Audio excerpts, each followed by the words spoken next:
Wali Kota Palembang membenarkan sebagian besar aset yang dimiliki pemerintah Kota Palembang belum disertifikasi.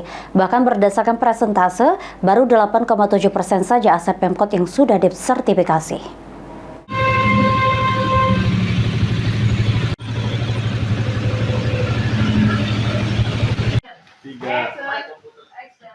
Hingga saat ini sebagian besar aset Pemkot Palembang masih belum memiliki sertifikat. Ditemui pada Rabu 16 April 2025, Wali Kota Palembang Ratu Dewa membenarkan hal tersebut.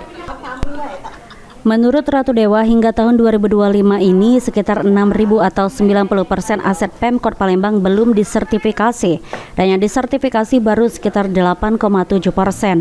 Banyaknya aset yang belum disertifikasi terkendala kelengkapan dokumen, dan untuk itu Badan Pertanahan Kota Palembang diminta membantu dan memberikan pendampingan dalam penerbitan sertifikat aset Pemkot Palembang, baik yang berupa lahan pendidikan, puskesmas maupun lainnya.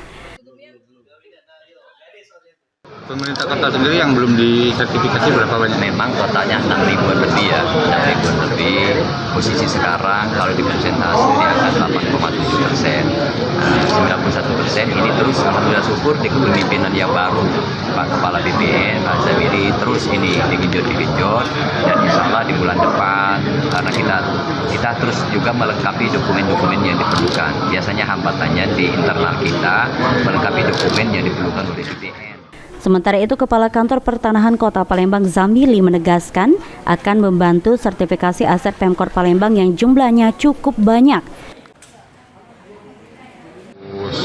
Terus berkomunikasi dan termasuk sisa yang cukup signifikan, persentase yang belum disertifikatkan akan kita genjot, kita fokus dan kita maksimalkan sehingga capaian-capaian tersebut akan signifikan persentase kita peroleh tahun per tahun, termasuk di tahun 2025 ini.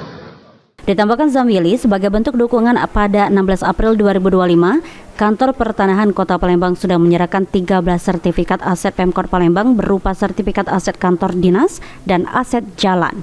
Sandi Pratama, PAL TV.